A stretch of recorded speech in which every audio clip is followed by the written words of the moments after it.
Hello everyone. Last class हम लोगों ने डेल्टा जी और ई सेल के बीच में एक रिलेशन देखा था और उसके साथ साथ उनके बीच में कुछ डिफरेंसेस देखे थे, लेकिन उस पर हमने क्वेश्चंस नहीं किए थे। तो आज की क्लास हम उन पे पहले क्वेश्चंस ही करेंगे। तो पहला फॉर्मूला हमने क्या देखा था, delta G is equal to minus N F E cell. और एक जो रिलेशन मैंने लिखवाया था वो ये लिखवाया था कि अगर तीन रिएक्शंस आपस में, यानी दो रिएक्शन अगर आपस में ऐड होके तीसरी रिएक्शन फॉर्म कर रही है तो आप डेल्टा जी को डायरेक्टली ऐड कर सकते हो, बट ई को आप एज इट इज ऐड नहीं कर सकते। यानी ई मतलब क्या, E cell, EMF of the cell को आप एज इट इज ऐड नहीं कर सकते। ये बात मैंने आपको लास्ट क्लास में बोली थी। तो इन्हीं पे हम देखने वाले हैं क्वेश्चन की कैसे हम इनके क्वेश्चन सॉल्व करेंगे अगर हमें इस टाइप के क्वेश्चन दिए गए तो। ठीक है, तो मैं एक दो जनरल फॉर्म में क्वेश्चन कराता हूं, फिर हम चलेंगे अपने अगले कॉन्सेप्ट की तरफ। सपोज एक रिएक्शन है, Zn gives out Zn plus 2 plus 2 electron. ठीक है,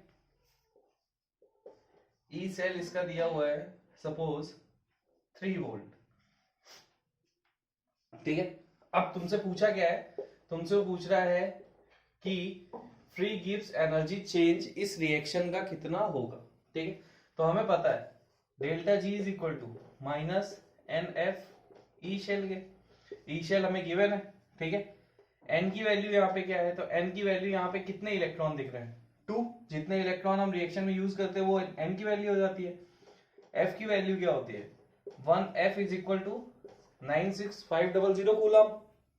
ये लास्ट क्लास में मैंने तुम्हें बता दिया था कि 1 फैराडे जो होता है, 1 फैराडे क्या होता है, 1 faraday is equal to charge on 1 mole electron, जिसमें हमने वैल्यू निकाल के देखी थी। वैल्यू हमारी कितनी आई थी, 96500 कूलम। ठीक है, इतनी सी चीज करने के बाद हम फॉर्मूले में पुट कर देंगे सारी वैल्यूज। तो delta G is equal to -2 into 96500 into 3। इसे सॉल्व करोगे, कूलॉम वोल्ट में तुम्हारा आंसर आएगा, और 1 coulomb volt is equal to 1 joule. तो आपकी एनर्जी में कन्वर्ट हो जाएगा डेल्टा जी जूल में, या फिर कूलॉम वोल्ट में भी तुम आंसर रख सकते हो। ठीक है, तो ये सीधा सीधा पैटर्न हो गया। यानी एन की वैल्यू हमें यहां से मिलेगी, जो रिएक्शन हमने बैलेंस की थी उसमें से ई सेल तुम्हारा क्वेश्चन तुम्हें देगा। ठीक है, एफ 1f कितना होता है, 1f is equal to 96500 Coulomb. चलिए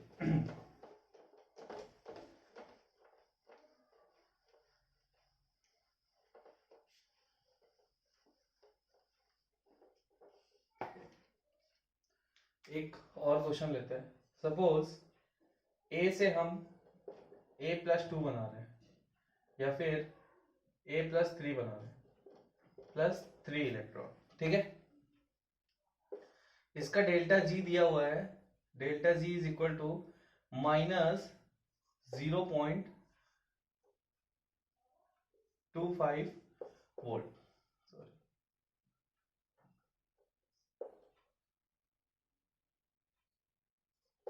ठीक है, अब a से a प्लस 3, तो हमारा n कितना हो जाएगा, n हो जाएगा 3।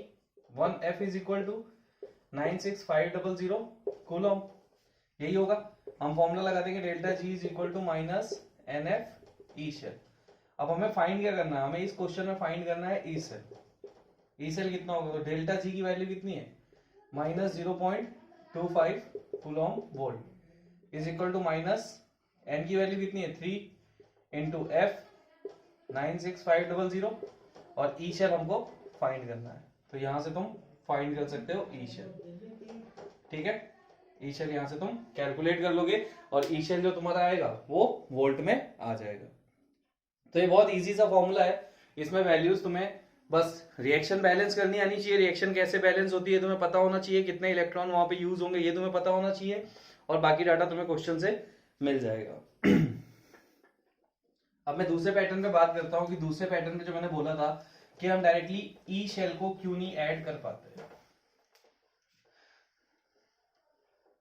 अच्छा, एक चीज और है, अगर स्टैंडर्ड कंडीशन होगी तो यही फॉर्मूला क्या बन जाएगा, delta G naught is equal to minus N F E naught cell, यही तो बन जाएगा।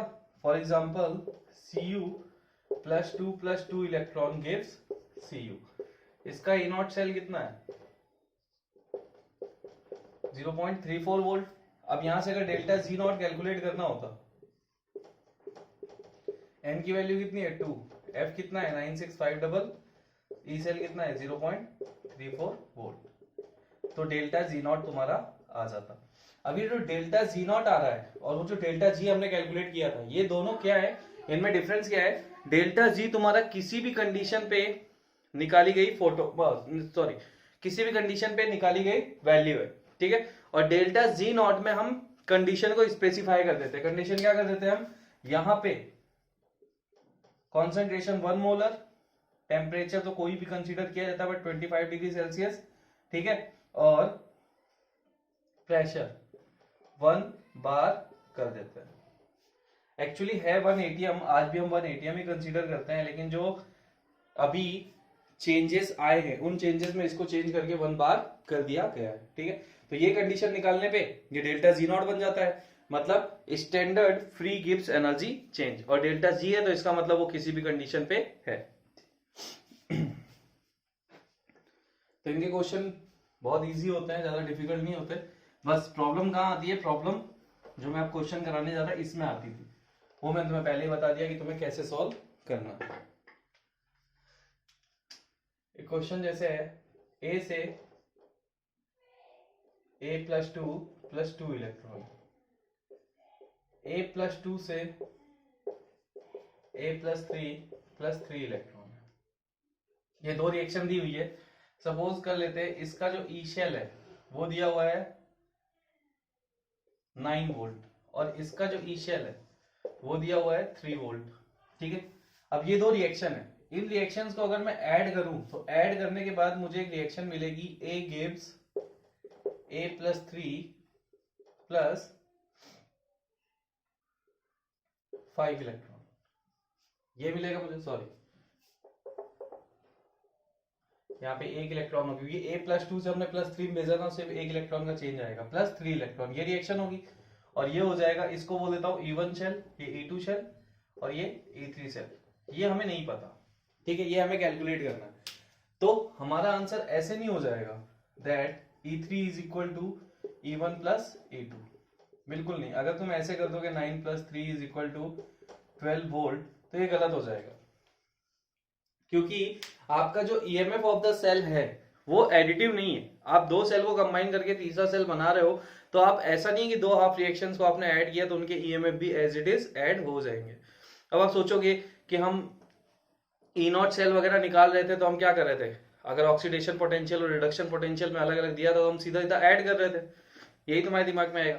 बट उसमें कंडीशन थी, इसमें देखो A से A+2 ये भी ऑक्सीडेशन है, A+2 से A+3 ये भी ऑक्सीडेशन है, दोनों ऑक्सीडेशन है, इनसे मिलके जो रिएक्शन बन रही है वो भी ऑक्सीडेशन की ही रिएक्शन है, A से A+3, ठीक है। वहां पे क्या होता था, वहां पे एक ऑक्सीडेशन होता था, एक रिडक्शन होता था, तो हम दोनों के एमएफ को ऐड कर देते थे, हमारा आंसर आ जाता था। बट यहाँ पे हम ऐसा नहीं कर सकते, समझ में आई बात, ये भी ऑक्सीडेशन दिखा रहा है, ये भी ऑक्सीडेशन दिखा रहा है और ये फाइनल रिएक्शन भी ऑक्सीडेशन दिखा रहा है। अब हम इसको कैसे सॉल्व करेंगे, तो देखो मैं सबसे पहले इनका डेल्टा जी निकाल लूंगा।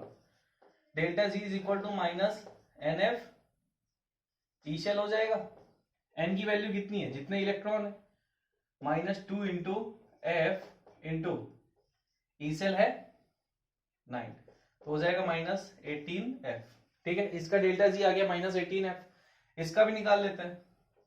डेल्टा जी = -NF ई शेल, एन की वैल्यू कितनी है, यहाँ पे 1 इलेक्ट्रॉन है, तो -F ई शेल हो गया, ई शेल की वैल्यू कितनी है 3, तो -3F यहां से हो गया, ठीक है। अब E3 तुम्हें कैलकुलेट करना था, ठीक है, तो इसका डेल्टा G3 क्या होगा, -NF E नॉट शेल, और ये E नॉट शेल कौन सा होगा 3, ये कौन सा होगा 2, ये कौन सा होगा 1। इतनी सी चीज आ गई। हमने क्या किया, जो रिएक्शंस हमें गिवन थी हमने उसको डेल्टा जी में कन्वर्ट कर लिया। अब डेल्टा जी में जब कन्वर्ट किया तो फॉर्मूला क्या है, -NF ई शेल। अब डेल्टा जी जो आपका है वो एडिटिव प्रॉपर्टी है, तो हम उसे ऐड कर लेंगे। तो delta G3 = delta G1 + delta Z2, ठीक है। अब डेल्टा Z3 की वैल्यू कितनी है, माइनस n की वैल्यू कितनी है 3, F और ई शेल कौन सा 3, G1 कितना आया था माइनस 18F प्लस ये कितना आया था माइनस 3F, इतना हो गया। अब सिंपल सी चीज क्या है, देखो यहाँ पे F कॉमन है तो F कट हो जाएगा, तो यहाँ क्या बचेगा minus 3 E3 cell is equal to minus 18 plus 3, minus से माइनस चला गया, E3 cell is equal to 21/3 which is equal to 7, यानी E3 कितना आ जाएगा 7 वोल्ट। समझ में आया? तो इस टाइप से तुम्हें क्वेश्चन को सॉल्व करना है। अगर तुमसे दो सेल के ईएमएफ को कंबाइन करके, दो हाफ सेल के ईएमएफ को कंबाइन करके कोई तीसरा सेल बनाया गया है और उसका ईएमएफ तुमसे पूछा जाए, तो तुम क्या करो, तीनों सेल को डेल्टा जी के फॉर्म में कन्वर्ट कर लो।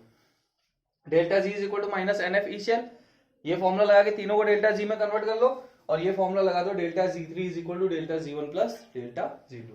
सारी वैल्यूज को आपस में सॉल्व कर लो, तुम्हारा आंसर आ जाएगा। बट अगर तुमने सीधा सीधा इसको ऐड कर दिया, जैसे E1 cell plus E2 cell is equal to E3 cell, तो गलत हो जाएगा। तो यही एक क्वेश्चन है जो इस टाइप के क्वेश्चन डिस्टर्ब करते थे, वो मैंने तुम्हें बता दिया कैसे सॉल्व करना है, उसकी टेक्निक, तो तुम्हें यही यूज करना है और ऐसे ही सॉल्व करना है। डेल्टा जी तुम्हारा एडिटिव है, उसे तुम ऐड कर सकते हो। अगर दो हाफ रिएक्शंस को तुमने ऐड करके तीसरी रिएक्शन फॉर्म की है, तो डेल्टा जी उस केस में ऐड हो जाएगा, ठीक है। डेल्टा जी आपका कैसा होता है, डेल्टा जी आपकी एक्सटेंसिव प्रॉपर्टी होती है, मास डिपेंडेंट, और डेल्टा ई आपका, सॉरी ई सेल आपका कैसा होता है, ई सेल आपका इंटेंसिव होता है, वो मास पे डिपेंड नहीं करता। तो 7 वोल्ट हमारा E3 शेल आया है, जिसको हमने कंबाइन किया था दोनों शेल को, यानी 9 वोल्ट और 3 वोल्ट को जब हमने कंबाइन किया, तो जो हमारा तीसरा सेल बना उसका ईएमएफ 7 वोल्ट आएगा। चलिए एक और क्वेश्चन करते हैं, ठीक है।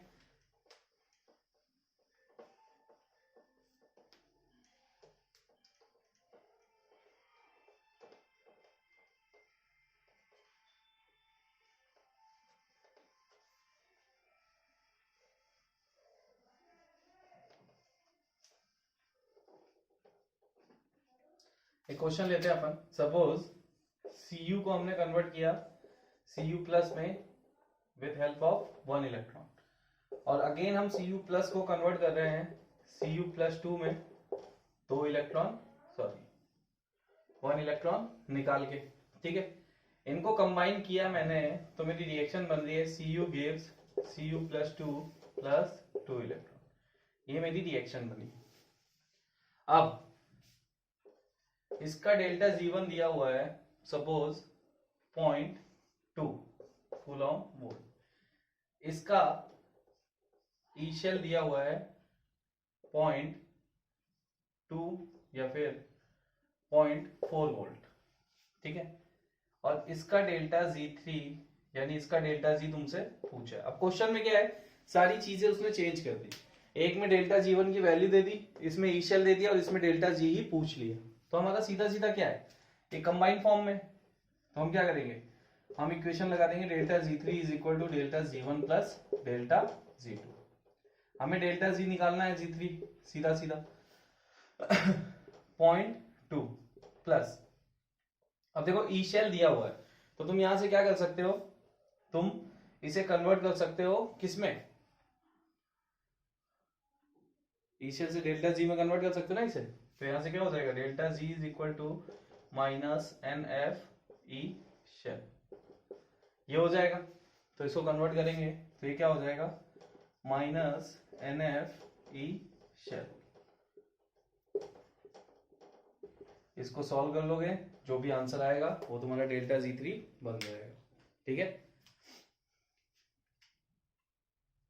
n की वैल्यू है 1, f है 96500 और ई शेल है तुम्हारा 0.4, वैल्यू रखोगे तो सॉल्व हो जाएगा। Minus 2 into 9, sorry 1 into 96500 into 0.4, यहां से डेल्टा Z3 तुम्हारा आ जाएगा कैलकुलेट करने में, ठीक। तो वैल्यू कुछ भी दे, वो तुम्हें क्या करना है, तुम्हें डेल्टा ई को एज इट इज ऐड नहीं करना, तुम्हें डेल्टा जी में कन्वर्ट करना है फिर ऐड करना है, बस तुम्हें इतनी सी चीज को ध्यान में रखना है।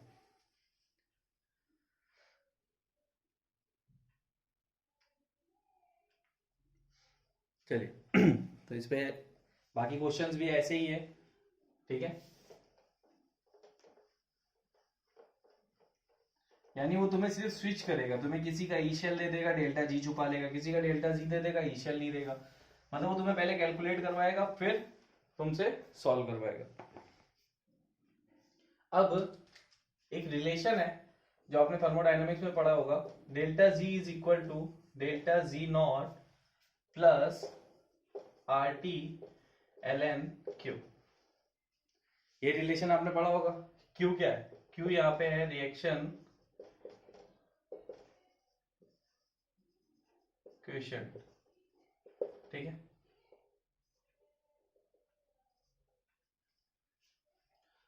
अब अगर मैं देखूं तो डेल्टा जी, ठीक है, ये रिलेशन तुम्हें माइंड में रखना, क्योंकि इस रिलेशन का यूज करके हम एक रिलेशन पढ़ने जा रहे हैं जिसका नाम है नर्स्ट इक्वेशन।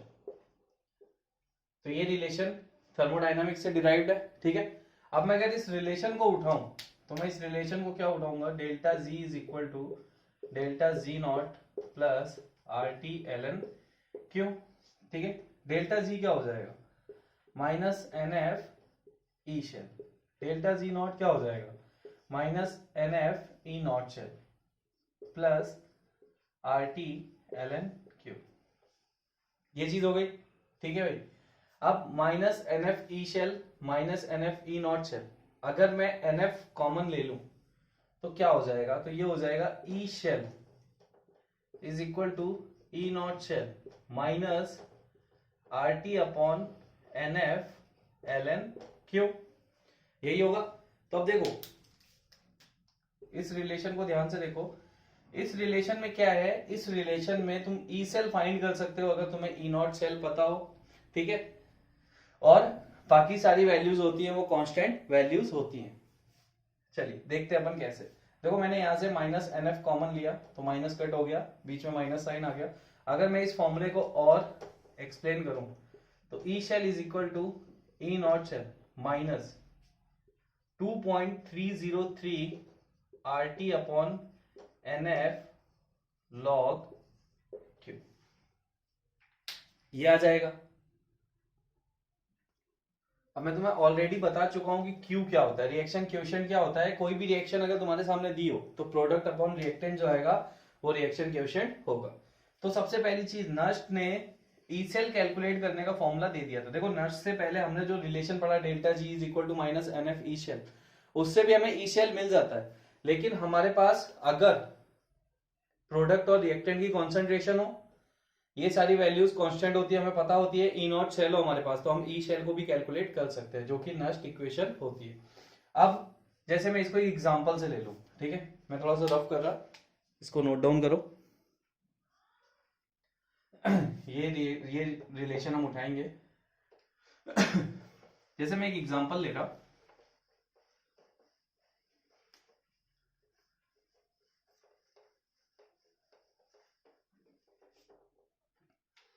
पहले मैं एक कोई हाफ शेल ले रहा single, m plus n electron gives n।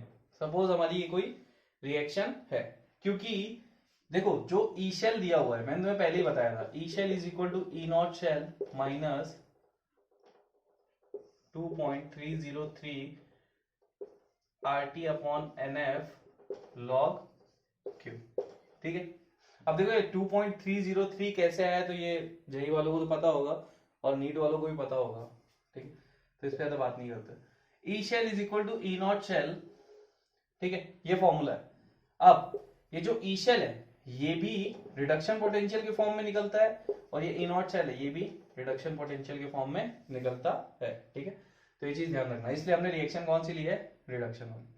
अब अगर मैं इस रिएक्शन को देखूं तो इसमें Q की वैल्यू क्या हो जाएगी, Q is equal to product upon reactant. Product क्या है, प्रोडक्ट है कॉन्सेंट्रेशन ऑफ मेटल और रिएक्टेंट क्या है, concentration of m plus n। ठीक है, मैंने आपको बताया था कि कोई भी मेटल हो उसकी कंसंट्रेशन हमेशा हम यूनिटी लेते हैं। तो यहां से क्या होगा, ऊपर ही कंसंट्रेशन 1, तो नीचे क्या हो गया 1 प्लस m प्लस n, ये हो गया। ठीक है, तो हमने सपोज एक रिएक्शन ली थी जिसमें हमने Q फाइंड कर लिया। Q हमारा कितना है, Q is equal to 1 by m plus n आया है। अब ये वैल्यू हम यहाँ पे पुट करेंगे इस फॉर्मूले में और रिलेशन देखेंगे कैसे आएगा। तो अगर मैं ये पुट करूं यहाँ पे तो मैं क्या लिखूंगा, और देखो मैं इंडिकेशन भी लिख के चलूंगा। मैं ई शेल और शेल सेल हटा दूंगा, ई और ई नॉट के फॉर्म में लिख के चलता हूं। तो देखो अगर मैं इसको लिखूं ई, तो मैं क्या लिखूंगा, m प्लस एन से m, क्योंकि मैं साफ साफ दिखा रहा हूं कि रिडक्शन हो रहा है m प्लस एन से m। E naught m plus n से m माइनस 2.303, क्योंकि हम इस रिएक्शन के लिए अब इस इक्वेशन को सेट कर रहे हैं, into R T upon N F log Q की वैल्यू क्या हो जाएगी 1 अपॉन m प्लस n, और क्वेश्चन में तुम्हें कंसंट्रेशन गिवन होगी। अब देखो इस सेल का ई नॉट सेल, ये भी तुम्हारे पास एक कैलकुलेटेड डाटा है। अब इस इक्वेशन को ध्यान से देखना, क्या तुम्हारे पास ये कैलकुलेटेड डाटा है, कंसंट्रेशन क्वेश्चन तुम्हें दे देगा, नहीं देगा तो वो ई शेल देगा। दो में से एक चीज तो वो तुम्हें देगा, दोनों तुमसे हाइड नहीं करेगा। या तो तुम्हें ई शेल दे देगा उस सेल का, नहीं तो कॉन्सेंट्रेशन दे देगा। आर आर जो तुम्हारा है, आर जो तुम्हारा है वो है यूनिवर्सल गैस कांस्टेंट, जिसकी वैल्यू हम जूल में लेते हैं 8.314। ठीक है, टी टी तुम्हारा टेम्परेचर जो हम कंसीडर करते हैं 25 डिग्री सेल्सियस यानी कि 298 केल्विन। एन एन जो भी इलेक्ट्रॉन तुम बैलेंस करोगे वो इलेक्ट्रॉन। एफ एफ होता है 96500 कूलम। अब सारी वैल्यूज तुम्हारे पास हैं, ठीक है, तुम्हारे पास आर भी है, टी भी है, एन भी है, एफ भी है। तो जब तुम सारी वैल्यूज को पुट कर देते हो तो ये एक शॉर्ट वैल्यू में कन्वर्ट हो जाता है। ठीक है, कैसे मैं बता देता हूं। तो सारी वैल्यू रखने के बाद ये क्या हो जाएगा, अब मैं इसको शॉर्ट फॉर्म में लिखता, E is equal to E naught minus 0.059 by n log 1 by m plus n। ये तुम्हारे पास रिएक्शन हो जाती है। यानी यहां पे तुम जब सारी वैल्यूज को पुट करते हो तो उसका कैलकुलेशन करने के बाद ये छोटी सी वैल्यू आती है, जिसमें हम n की वैल्यू को नहीं रख रहे। क्यों, क्योंकि n हमारा हर रिएक्शन के अकॉर्डिंग चेंज होता रहेगा। ठीक है, तो ये थी तुम्हारी नस्ट इक्वेशन। तो सिंपल सी चीज है, नस्ट ने क्या किया, नस्ट ने सेल के ईएमएफ और कंसंट्रेशन के बीच में एक रिलेशन दिया था। देखो ये क्या है, ये सेल का ईएमएफ है, ई शेल है, और ये क्या है, ये उस सेल में जो भी तुम सॉल्यूशन ले रहे हो, जिसका भी तुम एक्वा सॉल्यूशन ले रहे हो उसकी कंसंट्रेशन। तो इन दोनों के बीच में रिलेशन दिया था नस्ट इक्वेशन में। नोट कीजिए इसे। तो सारी वैल्यूज लगभग तुम्हारे पास होती हैं। तुम्हें दो तीन चीजें, अब देखो ई नॉट सेल तो तुम्हें कैलकुलेट करना मैंने बहुत पहले ही सिखा दिया, तो अभी मैं क्वेश्चन कराऊंगा इस पे, तो तुम अच्छे से क्लियर हो जाओगे कि कैसे क्वेश्चन इस पे होते हैं।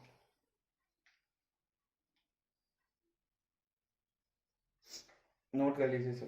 तो ये था नस्ट इक्वेशन, इसकी थ्योरी भी थोड़ी सी लिखवा देता मैं। ठीक है, और ये रिएक्शन जो आपके पास रिलेशन आया है ये 25 डिग्री सेल्सियस पे ही आया है।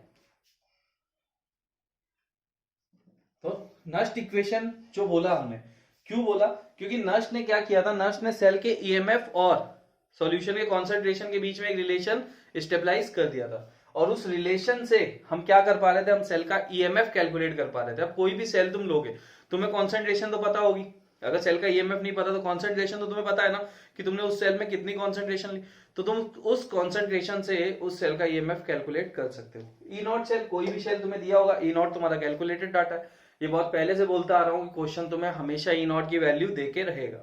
ठीक है, तो अभी हम क्वेश्चन करते हैं इस पे और देखते हैं क्या डिफिकल्टीज आती है। नोट कर लीजिए इसे।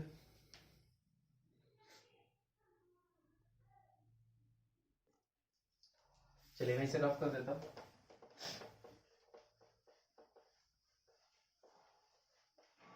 तो अगर हम डिफाइन करें कि नस्ट इक्वेशन क्या थी और एक्चुअल में नस्ट इक्वेशन किसके किसके बीच में थी, तो सिंपल सी बात क्या है, हम यहां पे लिखेंगे Nernst gave a relationship between electrode potential, electrode potential का मतलब EMF, electrode potential of cell and concentration of electrolyte. ठीक है, यानी कि Nernst gave a relationship between electrode potential यानी ई सेल और जो कॉन्सेंट्रेशन आई थी इसके बीच में नस्ट रिलेशन देता है। ठीक है, तो Nernst give a relationship between electrode potential of cell and concentration of electrolyte. ठीक है, तो हमने नस्ट इक्वेशन देख लिया, नस्ट इक्वेशन को शॉर्टेस्ट फॉर्म में हमने देख लिया। शॉर्ट फॉर्म में क्या मिला हमें तो शॉर्ट फॉर्म, सबसे शॉर्ट फॉर्म हम यूज करेंगे उसका, वो डेरिवेशन जो था उसे साइड में रखो। सबसे शॉर्ट फॉर्म क्या है, तो देखो कोई भी प्रोसेस है, जैसे मैंने m+n से रिडक्शन पोटेंशियल दिखाया था, m बनाया था, तो मैं क्या दिखाऊंगा, जैसी प्रोसेस हमारी दिख रही है ना वैसे के वैसे हम लेके चलेंगे। m+n से m is equal to E naught m+n से m। तो तुम ये चाहो तो इंडिकेट करो और चाहो तो मत करो, शॉर्ट फॉर्म में हम लिख सकते हैं -0.059 by n। n is the number of electron which is balanced in redox reaction। log q क्या हो जाएगा 1/m+n। ठीक है अब शॉर्ट फॉर्म क्या हो जाएगा, E is equal to E naught -0.059 by n log 1/m+n। तो ये शॉर्ट फॉर्म ही हमको यूज करना है डायरेक्टली, हम इसको ही यूज करके क्वेश्चन सॉल्व करेंगे। ठीक है, जो लॉन्गेस्ट फॉर्मूला था 2.303 RT/NF, हमने क्या किया, सारी वैल्यूज रख ली, और सारी वैल्यूज रखने के बाद हमें ये वैल्यू मिली है 0.059। ठीक है, आर वाल सबकी वैल्यू रखने के बाद, टेम्परेचर की, फेरेडे की वैल्यू 96500 सब रखने के बाद हमको ये शॉर्ट वैल्यू मिली है, जिसका हम यूज करेंगे क्वेश्चन को सॉल्व करने में। तो चलिए मैं एक एक करके इसका क्वेश्चन लिखता जाता हूँ, सॉल्व करवाता हूँ। ठीक है,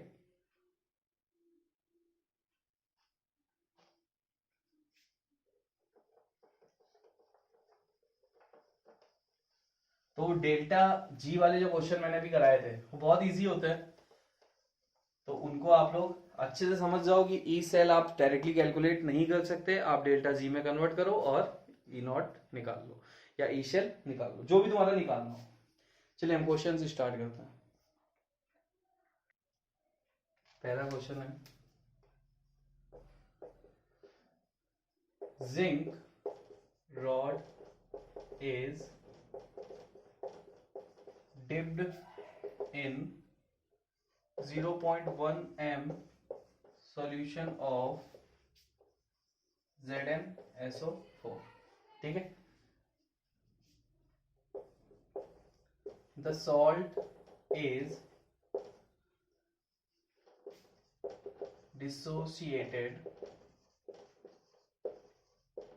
at this dilution at 298 Kelvin। यहाँ पे 95% is 95% dissociated at this dilution at 298 Kelvin। Calculate the electrode potential। ठीक है, गिवन है ई नॉट Zn+2 से Zn is equal to -0.76 volt. ये हमारा पहला क्वेश्चन है। ठीक है, अब देखो क्या है, zinc rod is dipped in 0.1 m solution of ZnSO4। तो अगर तुम चाहो तो इसका डायग्राम बनाओ तो क्या बना होगा, कुछ इस टाइप का एक हाफ शेल दिया होगा जिसमें क्या है, जिंक रॉड है और सॉल्यूशन किसका है, ZnSO4 का, जिसकी कॉन्सेंट्रेशन कितनी है 0.1 m कॉन्सेंट्रेशन है। The salt is 95% dissociated. Salt कि कॉन्सेंट्रेशन 0.1 है, लेकिन ये डिसोशिएटेड कितना है 95%, तो हम 0.1 का 95% निकाल लेंगे। ठीक है, हमें क्या कैलकुलेट करना है, इलेक्ट्रोड पोटेंशियल मींस ईएमएफ। अगर ये स्टैंडर्ड इलेक्ट्रोड पोटेंशियल लिखा होता तो ई नॉट होता, और ई सिर्फ इलेक्ट्रोड पोटेंशियल है, मतलब ई कैलकुलेट करना है। तो चलिए हम करते हैं कैलकुलेट। रिएक्शन देखो क्या रिप्रेजेंट कर रही है, रिएक्शन रिप्रेजेंट कर रही है Zn+2 से Zn। तो हम रिएक्शन पहले लिख लेते हैं, Zn+2 plus 2 electron gives Zn। इसका ई नॉट दिया हुआ है -0.76 वोल्ट। हमारा फॉर्मूला क्या था, E is equal to E naught -0.059 by n log product upon reactant. तो प्रोडक्ट में कौन आ जाएगा, जिंक, और रिएक्टेंट में कौन आ जाएगा, Zn+2। जिंक की कॉन्सेंट्रेशन मेटल फॉर्म में, तो मेटल फॉर्म में इसकी कॉन्सेंट्रेशन कितनी हो जाएगी 1, तो आ जाएगा 1 by Zn+2। E is equal to E naught कितना दिया हुआ है -0.76 volt minus 0.059 upon n। n की वैल्यू कितनी है, यहाँ पे कितने इलेक्ट्रॉन बैलेंस किया हमने 2। ठीक है, लॉग 1 अपॉन, अब Zn+2, अब Zn+2 जो सॉल्यूशन तुमने लिया उसमें क्या है, ये दो पार्ट्स में डिवाइड हो रहा है, Zn+2 और SO4-2। तो Zn+2 की कॉन्सेंट्रेशन कितनी है 0.1, लेकिन उसका कितना परसेंट डिसोशिएटेड है 95%। तो हम क्या करेंगे, Zn+2 की कॉन्सेंट्रेशन का 95% निकालेंगे। तो 0.1 मोलर दिया हुआ है, तो 0.1 का 95% कितना हो जाएगा, ठीक है, इसको निकालेंगे, ये कितना होगा 0.095 मोलर। ये इतना आ जाएगा 0.095, रख दो वैल्यू 0.095, ये आ गया। अब अगर मैं इसे सॉल्व करूं तो E is equal to -0.76 volt minus कितना हो जाएगा 0.02, ठीक है 8 या फिर 0.29 लॉग 1 अपॉन 0.095, यानी कि 1 बाय 0.01 हो जाएगा, तो ये हो जाएगा log 10, और log 10 की वैल्यू कितनी होती है 1। तो यहां से आप इजीली ई शेल कैलकुलेट कर सकते हो, कर लोगे, कितना आ जाएगा -0.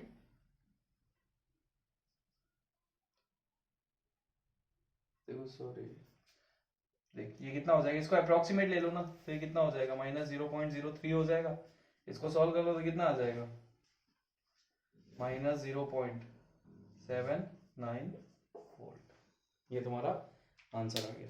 ठीक है, तो अब देखो सिंपल सी चीज है, तुम्हारे पास क्या था, तुम्हारे पास ई नॉट सेल क्वेश्चन तुम्हें दे रहा था -0.76, कॉन्सेंट्रेशन उसने दी थी, बट कॉन्सेंट्रेशन में उसने बोल दिया था कि 95% डिसोशिएटेड है। तो हमने क्या किया, जो कॉन्सेंट्रेशन हमारे पास थी उसका 95% हमने लिया और पुट कर दिया, और इसको लगाते ही हमारा ई शेल निकल आया। तो अब ये रिलेशन क्या करवा सकता है, देखो तुम्हें, अभी इसने ई शेल कैलकुलेट करवाया क्योंकि इसने कॉन्सेंट्रेशन दी थी। कई बार क्या करेगा, कॉन्सेंट्रेशन निकलवाएगा, ई सेल दे देगा, चेंजेस करता रहेगा ये। ठीक है, अब यहां पे इसने क्या, E cell, E naught cell तुम्हें दिया हुआ था, तो सारे डाटा तुम्हारे पास थे, तुमने सिर्फ क्या किया, कैलकुलेशन किया और आंसर निकाला। नोट कर लीजिए इसे।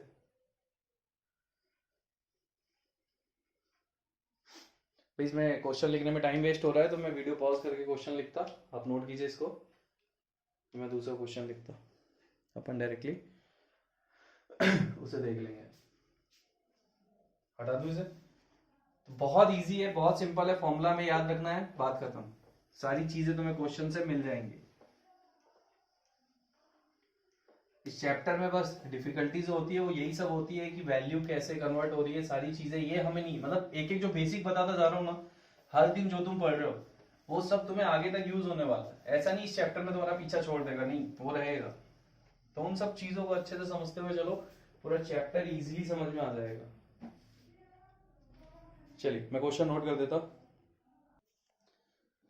चलिए क्वेश्चन है, if E naught for the electrode is 0.34 volt, how will you calculate EMF value when the solution is contact with it is 0.1 m in copper ions। ठीक है, सिंपल सी चीज है, 0.34 वोल्ट तुम्हें दिया हुआ है। कॉपर आयन की बात कर रहा है, उसकी कॉन्सेंट्रेशन दी है 0.1 m। अब सबसे पहले हम कुछ नहीं करेंगे, हम रिडक्शन फॉर्म में इस रिएक्शन को लिख लेंगे। फिर से ध्यान से सुनना, रिडक्शन फॉर्म में, तो रिडक्शन फॉर्म में Cu+2 से Cu। Zn वाले क्वेश्चन को देख लो, Zn ऑक्सीडेशन करता है, जब मैंने तुम्हें सेल पढ़ाया था, लेकिन जब मैंने यहाँ पे उसको लिखा था तो इसी फॉर्म में लिखा था Zn+2+2, यानी मैं रिडक्शन के फॉर्म में रिएक्शन को अरेंज करना है, कर लिया मैंने। फॉर्मूला है E = E0 - 0.059 by n log product upon reactant. ठीक है, E तुम्हें कैलकुलेट करना है। E तुम्हारे पास है, E0 तुम्हारे पास कितना है 0.34 माइनस 0.059 बाय 2 लॉग, ये हो जाएगा 1 m, प्योर मेटल है, 1 हो जाएगी कॉन्सेंट्रेशन, 1 बाय Cu+2 तुम्हारा कितना दिया हुआ है 0.1, अगेन 0.34 माइनस 0.03 लॉग 10 हो जाएगा, ये 1 हो जाएगा, तो वैल्यू कितनी आ जाएगी 0.31 वोल्ट। तो तुम्हारा ई सेल कितना आ गया 0.31 वोल्ट। ठीक है, नोट कर लीजिए। सिंपल सी बात है, तुम्हें वैल्यूज पता होनी चाहिए कि तुम वैल्यू को कैसे पुट कर सकते हो, इसमें क्या वैल्यू किसकी है। अगर ये चीज, इसका आइडिया तुम्हारे पास है, इसकी नॉलेज तुम लेके चल रहे हो, तो तुम क्वेश्चन को इजीली सॉल्व कर लोगे, वरना तुम परेशान होगे। अब मैं एक क्वेश्चन लेता हूं जिसमें मैं प्रेशर दूंगा, और प्रेशर वाले क्वेश्चन को हम देखेंगे कि हम प्रेशर वाले क्वेश्चन को कैसे सॉल्व कर सकते हैं। ठीक है, तो प्रेशर का क्वेश्चन अपन ले रहे हैं, जिसमें कॉन्सेंट्रेशन तो होगी, साथ में प्रेशर भी होगा। नोट कर लीजिए।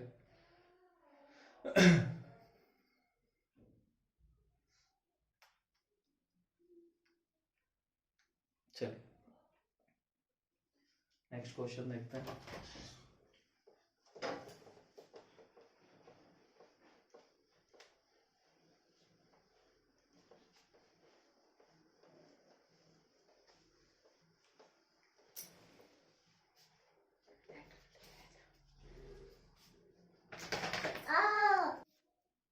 चलिए नेक्स्ट क्वेश्चन है, calculate the reduction potential of the following electrode at 298 kelvin.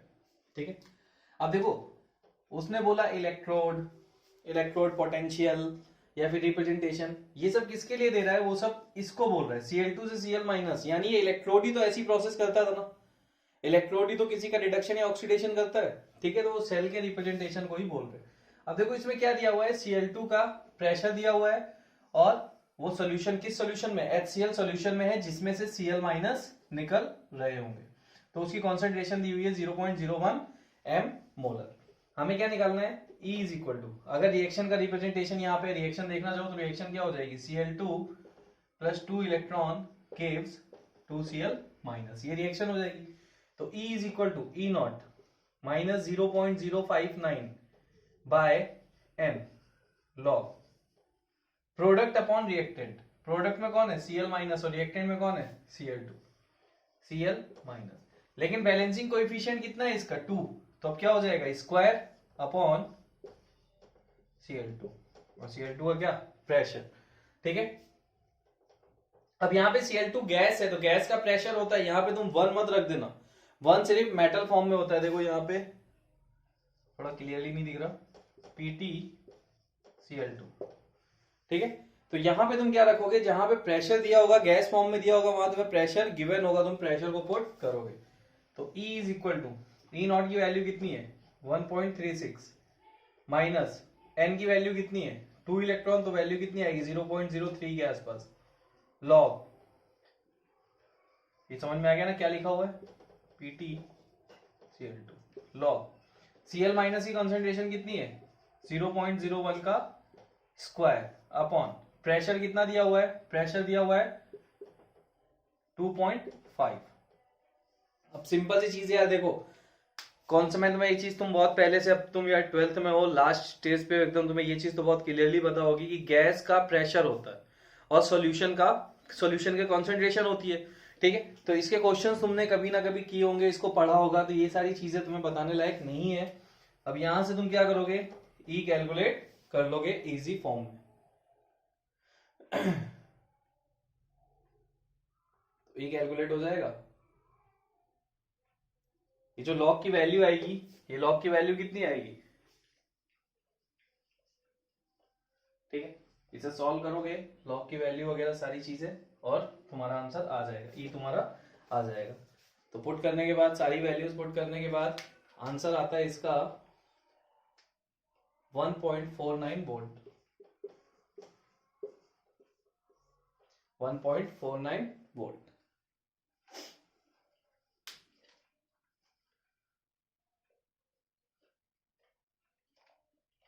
ठीक है। तो ये क्वेश्चन था जिसमें प्रेशर दिया होता। प्रेशर के केस में हम 1 कभी भी कंसीडर नहीं करेंगे, जो भी प्रेशर की वैल्यू होगी हम प्रेशर की वैल्यू रखेंगे और फिर सॉल्व करेंगे क्वेश्चन को। नोट कर लीजिए इस क्वेश्चन को भी, पूरा सॉल्व कर लेना, आंसर कंपेयर कर लेना, ये आंसर तुम्हारा आ रहा है कि नहीं आ रहा।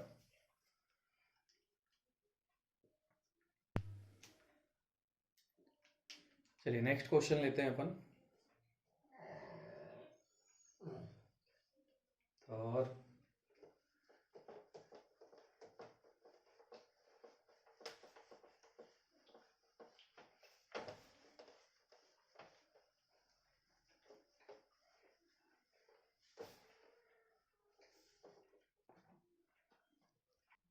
चलिए, ये हमने दूसरा क्वेश्चन लिया है फिर से, ठीक है। Calculate the electrode potential of AG electrode. इस बार इलेक्ट्रोड किसका है, सिल्वर का।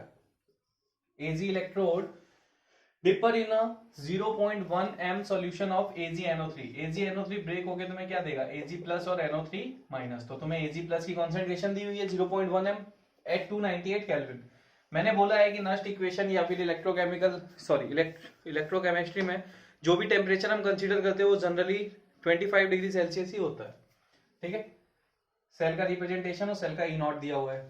बी क्वेश्चन, बी पार्ट में क्या पूछ रहा है, बी पार्ट में पूछ रहा है at what concentration of Ag ions will this electrode have a potential of 0 volt. Potential की बात कर रहा है, मतलब ई सेल की बात कर रहा है, वो बोल रहा है किस कंसंट्रेशन पे E cell is equal to 0 हो जाएगा। ये चीज याद रखना, कभी भी पोटेंशियल वगैरह की बात करेगा तो वो साफ साफ तुम्हें क्लियर करके देगा कि वो स्टैंडर्ड की बात कर रहा है या नॉर्मल की बात कर रहा है। अगर स्टैंडर्ड की बात कर रहा है तो स्टैंडर्ड जरूर लिख के देगा, ठीक है। और नहीं दे रहा है तो आप समझ जाना कि वो सिंपल ई सेल की बात कर रहा है। सबसे पहले हम ए पार्ट में आते हैं। ए पार्ट में हम फॉर्मूला लगाएंगे E is equal to E naught minus 0.059 by N log. अगर मैं इस रिएक्शन को देखूं तो ये रिएक्शन क्या होने वाली है, Ag plus plus electron gives Ag, ठीक है। तो log Ag upon Ag plus ये हो जाएगा।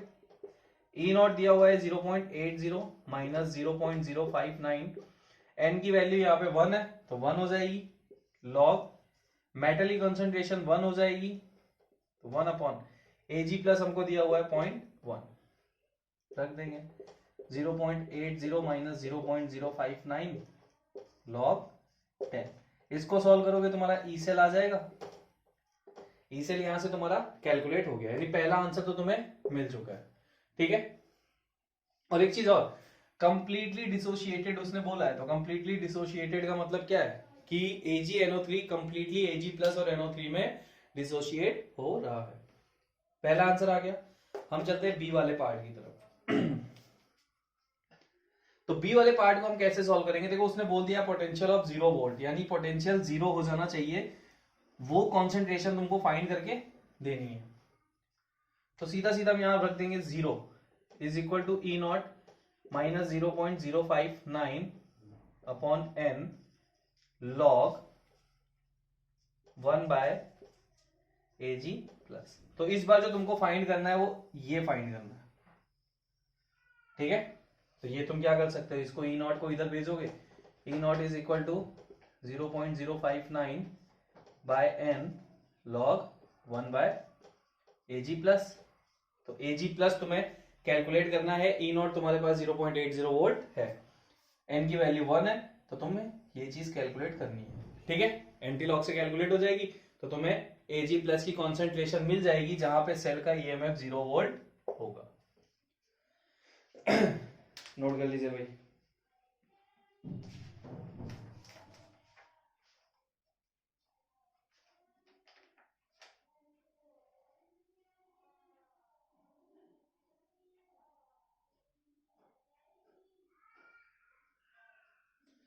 चलिए एक और क्वेश्चन करते हैं, उसमें बहुत सारी चीजें दी हुई है, ठीक है, तो वो भी क्वेश्चन अपन कर लेते हैं। नोट कर लीजिए पहले इसे।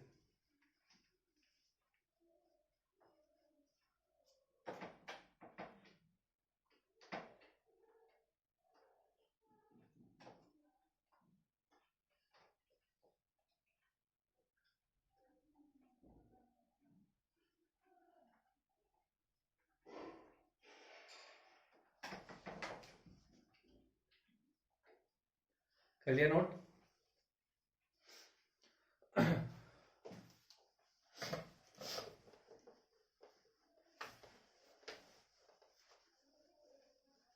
तो भाई इतने सारे 3-4 क्वेश्चन हमने किए और हमने क्या पाया? क्या पाया हमने? मैंने तो कुछ पाया नहीं, आपने पाया हो तो बता देना। चलिए लास्ट क्वेश्चन आज का वो भी करते हैं। चलिए ये question, calculate the potential for half cell containing 0.10 m Cr2O7 minus 2 aqueous, 0.20 m Cr plus 3 aqueous and 1 into 10 to the power minus 4 m H plus aqueous. The half cell reaction is. अब question तो half cell reaction दे रहा था, but सबसे पहली चीज आप लोगों ने रिडॉक्स रिएक्शन पढ़ा है और रिडॉक्स रिएक्शन में आप लोगों ने दो मेथड पढ़े होंगे, एक ऑक्सीडेशन नंबर मेथड से रिएक्शन को बैलेंस करना और एक हाफ सेल रिएक्शन मेथड। तो आपने वो पढ़ा हुआ है, वो आपको आता है, ठीक है। बट अगर किसी को नहीं आता है तो मुझे बता सकता है, मेरे को वीडियोस पड़े हैं रिडॉक्स के, किसी को नीड होगी तो मैं भेज सकता, कैसे बैलेंसिंग की जाती है वो चीज आपको क्लियर हो जाएगी। बट यहां से क्वेश्चन में देखा करो, Cr2O7 माइनस 2 और Cr प्लस 3 ये दो टाइप के आयन तुम्हें दिख रहे हैं, तुम सीधा सीधा लिख लो कि रिएक्शन क्या होगी। अब तुम इसमें ऑक्सीडेशन स्टेट देख लो, यहाँ पे क्या है Cr2O7 माइनस 2 में कितनी होगी, -14 इज इक्वल टू -2 यानी +6, यहाँ है +6 और यहाँ है +3। तो क्या हो रहा है रिएक्शन में, कौन भाई रिडक्शन के फॉर्म में लिखना है, तो ऑब्वियस सी बात है ना Cr2O7 माइनस 2 कन्वर्ट हो रहा होगा Cr प्लस 3 में, क्योंकि यहाँ ऑक्सीडेशन स्टेट +3 है और यहाँ +6 है, यही रिडक्शन दिखा सकती है। इसको रिवर्स कर दोगे ऑक्सीडेशन दिखाने लग जाएगा। अब पूरी रिएक्शन बैलेंस कैसे होगी, तो देखो इस टाइप की रिएक्शन को बैलेंस कैसे करते हैं वो चीज देख लो। Cr2O7 इधर Cr प्लस 3, अब इधर एक चीज और है ऑक्सीजन, वो भी कितने 7, तो तुम क्या करो अपोजिट साइड में उतने H2O डाल दो, यानी ऑक्सीजन को हम बैलेंस करते हैं H2O से, ठीक है। जब तुमने इधर H2O डाल दिए 7 तो तुम्हारे ऑक्सीजन बैलेंस हो गए, लेकिन डिस्टर्ब क्या कर रहे हैं हाइड्रोजन, तो यहाँ क्या हो जाएगा 14H प्लस। अब देखो सब कुछ बैलेंस है, 2 Cr है यहाँ पे, 2 Cr कर दिया, ऑक्सीजन 7 है, ऑक्सीजन 7 है, हाइड्रोजन 14 है, हाइड्रोजन 14 है। अब हम बैलेंस कर लेते हैं चार्ज। तो देखो इस मॉलिक्यूल पे पूरा चार्ज कितना है -2, इस पे चार्ज कितना है 14, तो ओवरऑल इस साइड पे +12 चार्ज है, इस साइड पे कितना है +6 यहाँ है और यहाँ कुछ भी नहीं है, H2O तो 0 है ना। तो इसको हम बैलेंस, ये बैलेंसिंग बता रहा हूं मैं थोड़ी देर के लिए, ठीक है, जिसको नहीं आता, वरना रिएक्शन क्वेश्चन तो मैं दे रहा था, इसका आपस में भी कोई लेना देना नहीं है क्वेश्चन से, ये सिर्फ इस रिएक्शन को हम बैलेंस कर रहे हैं कि अगर हमें नहीं दी हो तो हम कैसे बैलेंस करेंगे। यहाँ पे टोटल 12 चार्ज है, यहाँ 6 चार्ज है, इधर +6 चार्ज ज्यादा है, तो यहाँ पे 6 इलेक्ट्रॉन डाल देंगे, ये हो गई रिएक्शन बैलेंस, ठीक है। अब चार्ज दोनों साइड पे सेम है, इधर कितना है -2 और -6, -8 14 प्लस, माइनस चार्ज यहाँ पे 8 है और +14 है, माइनस करोगे यानी दोनों को ऐड करोगे कितना होगा +6 चार्ज आएगा और इधर भी +6 चार्ज है, दोनों साइड पे चार्ज बैलेंस है, इसलिए रिएक्शन भी तुम्हारी बैलेंस है, ठीक है। तो ये तुम्हारी रिएक्शन है हाफ सेल रिएक्शन। अब ये सब चीजें अगर नहीं आती हो तो बता देना, वहां से तुम पहले इसे सीखो, क्योंकि अगर तुम्हें रिएक्शन नहीं, ऐसा जरूरी नहीं है क्वेश्चन हर बार तुम्हें रिएक्शन दे देगा यार, वो हर बार थोड़ी नहीं देगा, कई बार वो छुपा भी सकता है, नहीं भी देना चाहे वो, ये तो एज्यूम करके बैठेगा ना कि तुमने ये सब चीजें पढ़ी है, ठीक है। तो ये तुम्हारा पार्ट है कि तुमको रिएक्शन बैलेंस करनी आनी चाहिए।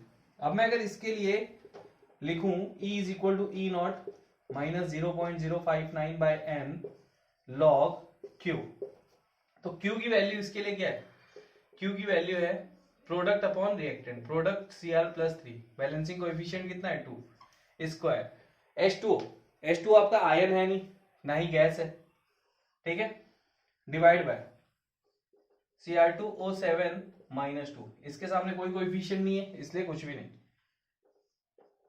H प्लस और H प्लस के सामने है 14, तो ये हो गई 14। अब ये वैल्यू हो गई क्यू की, तो हम यहाँ सीधा इधर लिख देते हैं Cr+3 का होल स्क्वायर अपॉन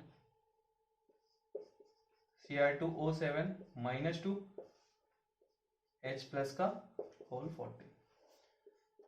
E0 हमें दिया हुआ है क्वेश्चन में 1.33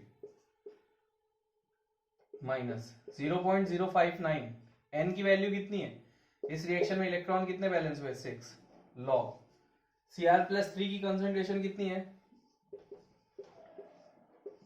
0.20 का whole square upon Cr2O7 -2 0.10, H plus की कंसंट्रेशन कितनी दी हुई है 1.0 इंटू 10⁻⁻4 और पावर कितनी 14।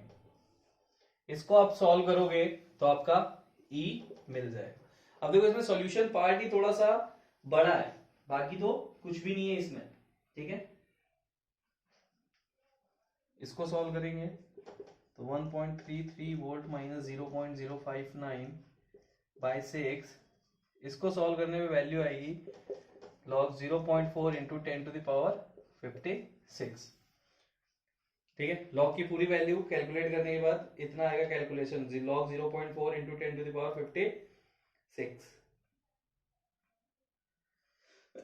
इसको सॉल्व करोगे तो आ जाएगा 1.33 माइनस 0.059 बाई 6 इंटू 55.6। इसको सॉल्व कर लो, ई सेल तुम्हारा मिल जाएगा। कितना आएगा 0.78। फाइनल आंसर कितना आएगा 0.78 वोल्ट, ये तुम्हारा फाइनल आंसर। तो अब देखो इस क्वेश्चन में डिफरेंट डिफरेंट टाइप की कंसंट्रेशन दी हुई थी। अब जो भी सॉल्यूशन फॉर्म में होंगे उनकी तो हमें कंसंट्रेशन रखनी पड़ेगी, लेकिन अगर यहाँ पे कोई गैसियस फॉर्म में होता तो उनका प्रेशर रखते और प्रेशर तुम्हें क्वेश्चन देता, ठीक है। जो कि यहाँ पे नहीं गिवन है, कोई भी चीज प्रेशर फॉर्म में नहीं थी, सब एक्वस फॉर्म में थी, सब सॉल्यूशन फॉर्म में, सबकी कंसंट्रेशन थी, हमने पुट किया क्यू की जगह पे और हमारा आंसर आ गया। तो इस टाइप से सॉल्व होते हैं नेक्स्ट इक्वेशन है क्वेश्चन। अब देखो ये क्या है, ये जितने भी क्वेश्चन हमने किए ये एक हाफ सेल रिएक्शन के लिए, कंप्लीट रिडॉक्स रिएक्शन के लिए भी ये इक्वेशन यूज होती है, जिसे हम नेक्स्ट लेक्चर में उठाएंगे और भी क्वेश्चंस करेंगे इसके, और कितने पैटर्न से क्वेश्चन होते हैं। तो डेल्टा जी वाला कॉन्सेप्ट और ये बहुत इजी है। अब आप लोग एक काम करो, 3-4 लेक्चर हो गए, आप लोग क्वेश्चन सॉल्व करना स्टार्ट कर दो। जितने भी आपको ई नॉट सेल वाले, ई शेल वाले क्वेश्चन मिलते हैं ना, आप इनको धड़ाधड़ लगाना स्टार्ट करो। बुक आपके पास है, आपको पता है मैंने कौन से कॉन्सेप्ट पढ़ा है, ऊपर हेडिंग दी है मैंने, तो देखो बुक से कंपेयर करो, उनके क्वेश्चंस सॉल्व करो। चलिए बाय बाय, टेक केयर।